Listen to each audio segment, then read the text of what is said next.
ధన్యవాదాలు అధ్యక్ష. కొత్తగా ఎన్నికైన సభ్యులకు అవకాశం ఇచ్చినందుకు నిజంగా మా అందరు కొత్తగా ఎన్నికైన ప్రతి ఒక్కరి తరఫున ధన్యవాదాలు తెలియజేసుకున్నాను.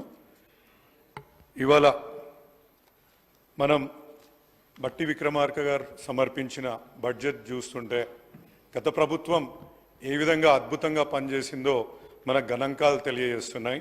అందులో ముఖ్యంగా పర్ క్యాపిటా ఇన్కమ్ గురించి చూస్తే మన తెలంగాణ ఫార్మేషన్ అప్పుడు 1,24,000 రూపాయలు ఉండేది. అది 3,47,000 రూపాయలకు గత 10 సంవత్సరాల్లో ఎదిగినందుకు నిజంగా గర్విస్తున్నాం అధ్యక్ష. అదేవిధంగా ఐటీ ఎక్స్పోర్ట్స్ కూడా 14-15 సంవత్సరంలో 57,000 కోట్లు ఉంటే ఇప్పుడు అది 2,41,000 కోట్లకు చేరింది అధ్యక్ష.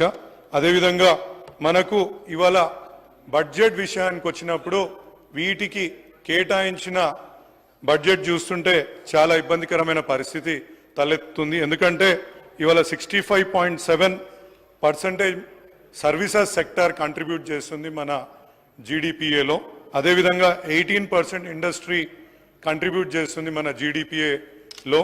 కాబట్టి వీటికి కేటాయించిన 2,700 కోట్ల రూపాయలు మరియు అదేవిధంగా 770 కోట్ల రూపాయలు సరిపోవని నేను అనుకుంటున్నాను అధ్యక్ష. ఎందుకంటే ఇవాళ ఇంత జీడిపిలో మనకి ఇంత కంట్రిబ్యూట్ చేసే రంగాలకు మనం ఇంకా అధిక మోతాదులో మనం బడ్జెట్ కేటాయిస్తే బాగుంటుందనేసి నాకు మీ ద్వారా మంత్రి గారికి మనవి చేస్తున్నాను. ఎందుకంటే అనేక రాయితీలు ఇచ్చి ఇండస్ట్రీస్ని ప్రోత్సహించగలిగితేనే మన ఇండస్ట్రీ సెక్టర్ ఇవాళ తమిళనాడుతో కానీ గుజరాత్తో కానీ అదేవిధంగా మన మహారాష్ట్రతో కానీ పోటీ పడుతుందనేసి నేను భావిస్తున్నాను.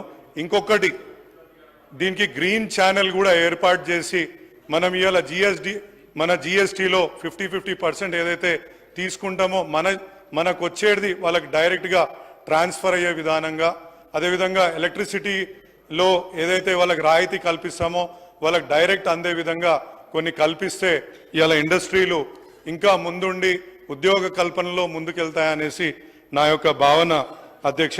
అదేవిధంగా ఇవాళ one of the fastest growing industry gig and platform workers, వీళ్ళ గురించి బడ్జెట్లో ఎలాంటి ప్రస్తావన తీసుకురాలేదు.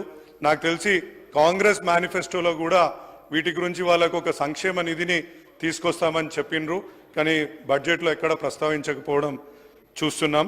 వాళ్ళ కోసం ఒకటి భవన నిర్మాణ కార్మికుల గురించి ఏ విధంగా అయితే వాళ్ళకు ఒక మనం వెల్ఫేర్ బోర్డు పెట్టామో వీళ్ళ గిగ్ అండ్ ప్లాట్ఫామ్ వర్కర్స్ గురించి కూడా ఒక ప్లాట్ఫామ్ పెట్టగలిగితే చాలా అద్భుతంగా ఉంటుందనేసి, ఒకవేళ అది కూడా ఇబ్బందికరంగా ఉంటే ప్రతి ఒక్క ట్రాన్సాక్షన్లో ఒక 0.5%, 0.25%, ఎందుకంటే ట్రాన్సాక్షన్ చాలా వేల సంఖ్యలో అవుతుంటాయి ప్రతిరోజు, దాంట్లో నుంచి ఒక సెస్ రూపంలో కూడా పెట్టినా కానీ 1,000 కోట్ల రూపాయలు వచ్చి వాళ్ళ వెల్ఫేర్కి ప్రభుత్వం కూడా ఈజీగా చర్యలు తీసుకోవచ్చు అనేసి నా యొక్క భావన అధ్యక్ష.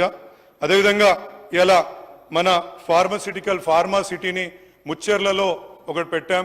ఈ మధ్య న్యూస్లో మనం వింటున్నాం ఏంటంటే దాన్ని వేరే రంగాలకు తరలించాలనేసి ప్రభుత్వం ప్రయత్నం చేస్తుందనేసి.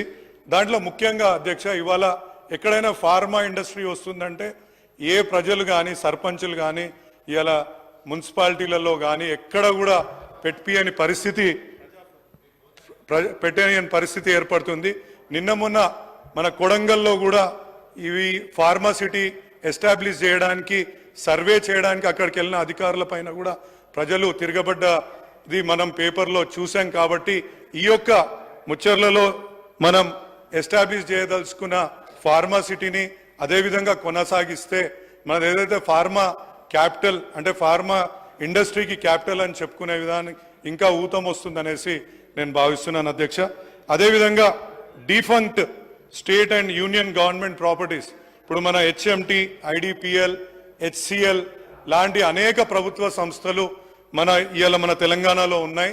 వీటిని ముఖ్యమంత్రి గారు ఏ విధంగా అయితే కేంద్ర ప్రభుత్వంతో సాన్నిహిత్యంగా ఉండి అనేక వాళ్ళకు వినతి పత్రాలు ఇస్తున్నారో వీటిపైన కూడా ఇచ్చి ఇక్కడ ఒక స్కిల్ సిటీని మన హెచ్ఎంటి లాంటి ఏరియాలో స్కిల్ సిటీని ఇక్కడ తీసుకొస్తే ప్రజల మధ్యలోనే ఉండి అది ప్రజలకు దగ్గరగా ఉండి అందుబాటులో కూడా ఈజీగా అంటే ట్రాన్స్పోర్ట్ ఇవన్నీ కూడా ఇబ్బందులు లేకుండా వాళ్ళకి అందుబాటులో ఉంటుందనేసి మన గౌరవ బీజేపీ సభ్యుడు కూడా లేవనెత్తిన సిసిఐ ఆదిలాబాద్లో ఏదైతే ఉందో 2000 ఎకరాల సంబంధించి అది కూడా డిఫంక్ట్ అయి ఎటువంటి అంటే అక్కడ మనం పీపీఏ మోడల్లో కానీ ఏదైనా ఇతరత్ర ఇంకా ఏదైనా మోడల్లో దాన్ని మనము ముందుకు తీసుకురాగలిగితే అనేక ఉద్యోగాలు మనకు కల్పించిన వాళ్ళం అవుతాము. కానీ దానిపైన కూడా ఎటువంటి బడ్జెట్లో ఎటువంటి ప్రొవిజన్స్ పెట్టకుండా ఉన్నాయి అధ్యక్ష. అదేవిధంగా ఇవాళ మన స్మాల్ స్కేల్ ఇండస్ట్రీస్ మన తెలంగాణలో ఒక పట్టుకొమ్మలు. ఎందుకంటే ప్రతి చిన్న మనం పెద్ద పెద్ద ఇండస్ట్రీస్ గురించి వేల కోట్లలో పెట్టుబడులు వస్తున్నాయని చెప్పుకుంటున్నాం, కానీ మన ఒక తెలంగాణ వాసులు తెలంగాణ ప్రజలు పెట్టుకునే ఇండస్ట్రీకి ఏ రకంగా చేయూతనిస్తున్నాం. ఎందుకంటే ఇన్సెంటివ్స్ రూపంలో 1400 కోట్ల రూపాయలు పోయిన సంవత్సరం పెడితే ఈ సంవత్సరం కేవలం 500 రూపాయలకు దాన్ని తీసుకొచ్చాం. ఆ విధంగా చేస్తే ఇవాళ స్మాల్ స్కేల్ ఇండస్ట్రీస్కి ఏ విధంగా చేయూత ఇవ్వగలుగుతామో మంత్రి గారు చెప్పగలగాల. అదేవిధంగా ఇంకోటి వడ్డెర కమ్యూనిటీ వీళ్ళు అధ్యక్ష ఇప్పుడు మనకు డిఎంఎఫ్ ఫండ్ అనేసి ప్రతి ఒక్క కాన్స్టిట్యూషన్ ఇంత ఫండ్ మనకు జనరేట్ అవుతుంటుంది. ఆ యొక్క జనరేట్ అయిన డిఎంఎఫ్ ఫండ్ నుంచి మనం దయచేసి వాళ్ళ వెల్ఫేర్కి ఆ కమ్యూనిటీకి, ఎందుకంటే ప్రతి దగ్గర పెద్ద పెద్ద కంకర మెషిన్లు వచ్చేసి ఇవాళ పెట్టుబడిదారుల చేతిలోకి ఆ యొక్క కమ్యూనిటీ యొక్క చేయూత అంటే వాళ్ళ చేతి వృత్తిని మొత్తం అక్కడికి వెళ్ళింది కాబట్టి వాళ్ళకు కూడా ఆ యొక్క కమ్యూనిటీకి చేయూతనివ్వాల్సిందిగా కోరుతున్నాను. అదేవిధంగా కుమ్మర కమ్యూనిటీకి సంబంధించి వాళ్ళు ఏదైతే ప్రొడ్యూస్ తీసుకొస్తారో ఇవాళ మనం చైనా నుంచో గుజరాత్ నుంచో ఇంపోర్ట్ చేసుకోవాల్సిన పరిస్థితి ఏర్పడ్డది. దీన్ని అధిగమించాలంటే ఇవాళ మన ప్రభుత్వం పరంగా ఇండియన్ రైల్వేస్ వాళ్ళు ప్రతి దగ్గర అది ఆ మట్టి టీపాట్ని ఏ విధంగా తీసుకుంటుందో ప్రభుత్వ పరంగా మొత్తం కార్యాలయాల్లో తెలంగాణ ప్రభుత్వ కార్యాలయాల్లో ఈ యొక్క మట్టి పాత్రలని మట్టి కప్పులని ప్రోత్సహించగలిగితే వీళ్ళకు కూడా చేయూతనిచ్చిన వాళ్ళం అవుతాం. తద్వారా వాళ్ళ యొక్క అభివృద్ధిలో భాగం అవుతామనేసి నేను భావిస్తున్నాము. అదేవిధంగా ఇవాళ లుక్ ఈస్ట్ పాలసీ ఏదైతే తెలంగాణ ప్రభుత్వం ఇంతకుముందున్న కేటీఆర్ గారి ఆధ్వర్యంలో ఈ యొక్క పాలసీ తీసుకొచ్చినామో వాటిని అన్నింటినీ కూడా ఎక్కడిదక్కడనే ఆగిపోయిన సిచ్యువేషన్స్ ఉన్నాయి. కాబట్టి దయచేసి వాటిపైన కూడా దృష్టి పెట్టి, ఎందుకంటే గచ్చిబౌలి అనేది ఇప్పుడు ట్రాఫిక్ ఏరియా మొత్తం ట్రాఫిక్ కంజెషన్ ఏరియా అవుతుంది. ఇప్పుడు మేడ్చల్ ప్రాంతంలో కానీ మా మల్కాజ్గిరి ప్రాంతంలో కానీ పెట్టగలిగితే వాటికి చాలా ఉపయోగపరంగా ఉంటుంది. అక్కడ కూడా ఆ బిల్డింగ్స్కి కట్టడానికి కూడా మరి ఏం రకమైన ఫండు దీంట్లో మళ్ళీ ప్రతిపాదించినట్టు లేదు. కాబట్టి గౌరవ మంత్రి గారికి మీ ద్వారా తెలియజేయడం ఏమనగా దయచేసి దానిపైన కూడా మనము ఇంకొకటి ఏంటంటే ప్రతి ఒక్క మల్టీనేషనల్ కంపెనీ ఇక్కడ మన దగ్గర ఉన్నాయి. వీళ్ళకు సిఎస్ఆర్ ఫండ్ అనేది ఒకటి ప్రత్యేకంగా వాళ్ళు గవర్నమెంట్ ఆఫ్ ఇండియా టాక్సేషన్ ప్రకారంగా ఆ సిఎస్ఆర్ ఫండ్ని వాళ్ళు ఇవ్వాల్సి ఉంటుంది. చాలా మటుకు కంపెనీలు ఇండియన్ ఆయిల్ కంపెనీ, ఎన్ఎండిసి మన దగ్గర పెద్ద ఎత్తున బిజినెస్ చేస్తున్నాయి, కానీ వాళ్ళు తీసుకెళ్లి కేంద్ర ప్రభుత్వం చెప్పిన దగ్గర వాళ్ళు ఆ యొక్క ఫండ్ని యూజ్ చేస్తున్నారు. నేను మంత్రి గారికి రిక్వెస్ట్ చేస్తున్నా ఏంటంటే ఈ సిఎస్ఆర్ ఫండ్ని కూడా ట్యాప్ చేసే విధానంగా, ఎందుకంటే ఒక్కొక్క కొన్ని నియోజకవర్గాలని వెనుకబడిన నియోజకవర్గాలకి ఆ యొక్క సిఎస్ఆర్ ఫండ్ ద్వారా కూడా అభివృద్ధి చేసుకునే విధంగా ముందుకెళ్ళొచ్చు అనేసి నేను చూసుకుంటున్నాను. అదేవిధంగా ఇవాళ జిఎంఆర్ ఎయిర్పోర్ట్లో 13% మన యొక్క పెట్టుబడి కానీ మనం భూములు ఇచ్చిన విధానం ఉంది. వాళ్ళు ఏ రకంగా మనకు ఇన్కమ్ని ఇస్తున్నారు అనేది ఎక్కడ కూడా పొందుపరచలేదు.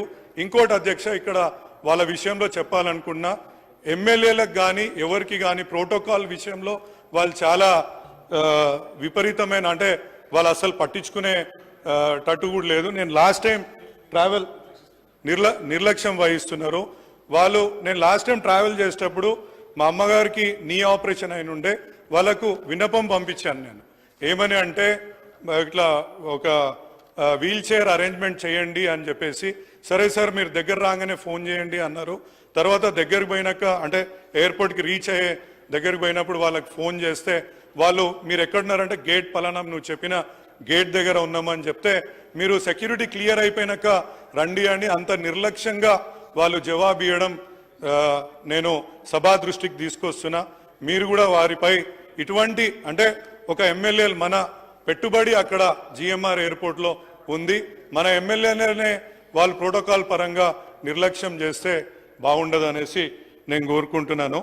అధ్యక్ష, ఈ యొక్క అవకాశం ఇచ్చినందుకు చాలా చాలా ధన్యవాదాలు తెలియజేసుకుంటున్నాను.